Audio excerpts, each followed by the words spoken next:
wa Paulo. Wakati wakiwa wanatafuta zile sababu, wakaona ni namna gani na ni vipi, na mtu anatafuta namna kwenda kwa yule mkuu, kwa sababu anajua mkuu akinena jambo hilo ni sheria, limepita. Kwa sababu kama walivyofanya kule kwa Danieli, walikuwa wanataka kumhukumu Danieli kwa huyo Mungu wake. Kwa hiyo hata adui yako hawezi kukuhukumu pa nje ya huyo Mungu wako wewe unayemwabudu. Ndio maana kila wakati inatakiwa unakuwa makini unapotembea, hata unapozungumza wewe mwenyewe, kwa sababu adui anatafuta namna ya kukuhukumu kwa ajili ya yale maneno ya kinywa chako ambao umeyatamka, na kupitia huyo Mungu wako wewe ambaye unamwabudu. Kwa sababu wakitafuta njia nyingine hawawezi kuipata, kwa sababu wanajua umeokoka na unampenda Yesu na hakika unakwenda mbinguni. Kwa hiyo wanatafuta ile sababu ndani ya wokovu wako ili wapate kukukamata, ili wapate kukuua. Ndio maana hapa walimtafutia Paulo sababu. Kikao cha watu 40. Watu 40 wamepanga nini dhidi ya uchumi wako? Watu 40 wamepanga nini dhidi ya ndoa yako? Watu 40 wamepanga nini dhidi ya elimu ya watoto wako? Watu 40 wamepanga nini dhidi ya huduma yako, na wewe uko peke yako? Bwana Yesu asifiwe. Kwa hiyo tutembee tukiwa tunatambua ya kwamba ikiwa kuna watu 40 na wewe uko mmoja, inatakiwa uzitafute nguvu za aliye juu. Amen. Ili uweze kuwashinda maadui. Pasipo nguvu za aliye juu huwezi kuwashinda wale watu 40. Wala hutaweza kutoka kwenye mtego wao, kwa sababu ni watu waliojipanga, ni watu walionuia, ni watu waliokusudia. Hapa wamesema waliapiana ya kwamba hawatakula wala hawatakunywa kwa ajili ya kumwangamiza Paulo. Ni wangapi wamekula viapo kwa ajili yako? Ni wangapi ambao usiku na mchana wanaomba maombi kwa ajili yako, kwa ajili ya kukuharibu? Ukiamka asubuhi wakikuona wanasema ina maana kwamba yale maombi bado. Wanatafuta ya aina nyingine, wanatoa sadaka za aina nyingine, wanatembea kila mahali, wanapanda kwenye milima, wanajua ni wapi ambapo wanakwenda kuapizana, wanajua ni mahali wapi ambapo wanakwenda kukutana kwa ajili yako. Kwa hiyo wanatembea, unaona wewe hakika ni safari yako, unakwenda nyumbani uko salama. Hauko salama ndugu yangu. Wako watu ambao wamejipanga kwa ajili ya uharibifu. Kwa hiyo wakati Paulo akiwa anatembea, lakini Mungu ni mwaminifu kwa sababu alimuita mtumishi wake. Kwa hiyo ukiwa wakiagano, lazima agano la Mungu litatembea na wewe. Haijalishi ni kwenye mazingira gani, haijalishi ni kwenye nyakati gani, haijalishi ni kwenye nyakati ngumu, haijalishi ni kwenye nyakati za furaha, Mungu anatembea na wewe ukiwa unatambua wewe ni wa agano lipi. Bwana Yesu asifiwe. Kwa hiyo utakuta kujua ya kwamba wewe ni mtu wa agano gani. Ukishajua wewe ni mtu wa agano gani, hata wakija na viapo vya wanyama, vya wanadamu, wakija na kiapo cha namna yoyote, kumbuka ya kwamba wewe ukishakuwa ni wa agano la Mungu aliye hai, lile agano litakusimamia. Kwa sababu tunajua agano ni moja la damu ya Yesu. Wakati wa agano la kale walitoa kafara za ng'ombe, walitoa mbuzi, walitoa kondoo, wengine walitoa mpaka watoto wao. Lakini sisi tunajua ya kwamba sadaka iliyokuwa moja ambayo haiwezi kujirudia tena, wao watachinja ng'ombe kila siku. Lakini ukiitia ile sadaka ya agano la damu ya Yesu Kristo wa Nazareti, ndio itakao kutetea, ndio itakao kupigania, ndio ambayo itakao kusimamia.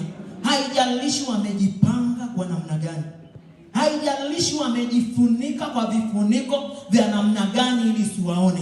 Lakini huyu Mungu ambaye alikuwa mwaminifu kwa Paulo, kwa sababu kama Paulo alikuwa ni mtumishi wa Mungu, alikuwa anatembea tu kawaida, ina maana kwamba zile njama zingefanikiwa. lakini kwa sababu alikuwa ana agano na Mungu. Tukumbuke ya kwamba Paulo alikuwa ni mtu mkorofi, lakini Mungu alimpenda na ule ukorofi wake. Tukumbuke ya kwamba alikuwa anatenda maovu, lakini Mungu alikuwa mwaminifu kwake. Kumbe ni alikuwa anamwandaa kwa ajili ya kuja kuharibu, kufikicha milima na mabonde. Bwana Yesu asifiwe. Kwa hiyo tutambue ya kwamba tunapokuja kwenye madhabahu ya Mungu aliye hai, usikae kikawaida. Huwezi jua nani ni nani. Ni mangapi yanayopangwa dhidi yako? Ni mangapi ambayo, ni wangapi ambao wamekaa? Tusiseme ni wachawi peke yao. Wako watu ambao hata ambao sio wachawi, lakini wamejipanga, wanatafuta namna kila wanapokuona, wende ikawa ni huduma yako. Kuna mahali Mungu anakupeleka, na ni tayari wanajua ya kwamba kuna mahali Mungu anakupeleka. Lakini vile vikao vya watu 40, wale watu 40 haisemekani ni wachawi tu. Watu 40 ni mtu ambaye awaye yeyote mwenye roho ya wivu, ya ubinafsi, ya hila. Bwana Yesu asifiwe. Ni miongoni mwa wale watu wangapi? Watu 40. Bwana Yesu asifiwe. Kwa hiyo utambue ya kwamba unapotembea, unapoifanya kazi ya Mungu, usiifanye kwa sababu unafanya kwa sababu umelazimishwa. Usiifanye kwa sababu wacha tu nifanye, kwa sababu ni wito. Ule wito Mungu hakukuita kwa bahati mbaya. Alijua ya kwamba unaweza kusimama. Alijua ya kwamba unaweza kuwakamata watu wake, kuwashika na kuwapeleka sehemu fulani ambapo Mungu alikuwa amekusudia. Kwa hiyo tusitembee kama watu ambao hatujui mahali tunapokwenda, kwa sababu tunajua tukishamaliza mahali hapa kuna mahali ambapo tunakwenda, ambapo kuna uzima wa milele, na kila mmoja lazima akatoe hesabu. Bwana Yesu asifiwe. Kwa hiyo ukija kwenye madhabahu ya Mungu, usikae kikawaida. Kama mtu anayetambua amekuja kufanya nini? Kumwabudu Mungu wa kweli. Kumwabudu huyo ambaye anampa pumzi, ambaye anampa uzima, ambaye kila siku ndiyo tegemeo lake.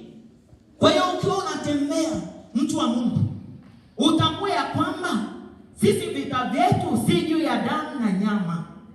Kwa hiyo tunapotembea, ukiwa unajua kwamba vita vyako si juu ya damu na nyama, na ujue anayevipigana hivyo vita ni nani. Bwana Yesu asifiwe.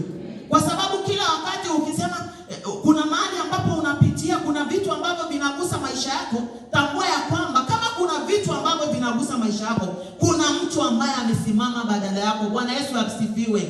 Tumekuja kwenye madhabahu ya Mispa kwa sababu madhabahu ya Mispa inatuwakilisha kwenye madhabahu ya Mungu aliye hai. Bwana Yesu asifiwe. Kwa sababu kila wanapotutaja, wanatutaja kwa jina la madhabahu hii. Bwana Yesu asifiwe. Kwa hiyo tutambue ya kwamba inapotokea tufani na dhoruba, unajua ni mahali gani ambapo unaabudia, unajua ni Mungu wa mahali gani unamuita. Ukimuita huyo Mungu wa mahali hapo ambapo unaamini wewe ndipo uliposimama, huyo Mungu wa mahali hapo ni lazima akutetee, ni lazima akupiganie. Paulo alipokuwa anatembea, yeye alikuwa ajui hizi njama, lakini alikuja mtu mmoja ambaye alitoa taarifa ya kwamba wanataka kumuua Paulo. Na yule jemadari aliweka watu 4. Paulo alilindwa na watu 4. Watu 4 kwa watu 40. Wapi na wapi? Wanda ikawa hata wakija wale watu 4 watakamatwa, watavunjwa, watauawa na wao pamoja na Paulo. Kwa sababu wale watu 4 ukiwahesabu pamoja na Paulo wamekuwa ni watu 5. Na ukichanganya wale watu 40, watu 40 ni wengi. Kwa hiyo kama ni vita vinapigwa, na ina maana kwamba wale watu 4 lazima wapotee. Wale watu 4 lazima washindwe. Lakini kwa sababu wale watu 4 walikuwa ni watu hodari, walikuwa ni watu wenye nguvu, walikuwa ni watu ambao ukiwatizama unaona ni 4, lakini walikuwa ni jeshi kubwa. Bwana Yesu asifiwe. Kwa hiyo wakati ukiwa unatembea, tambua ya kwamba kama wale walioingizwa kwenye lile tanuru la moto, waliingizwa wakiwa 3, lakini walipokuja kutizama kule, walionekana watu wanne. Bwana Yesu asifiwe. Wakasema huyo wa nne ni mfano wa mwana wa miungu. Kwa hiyo tutambue ya kwamba tunapotembea tunalindwa na nguvu za Mungu.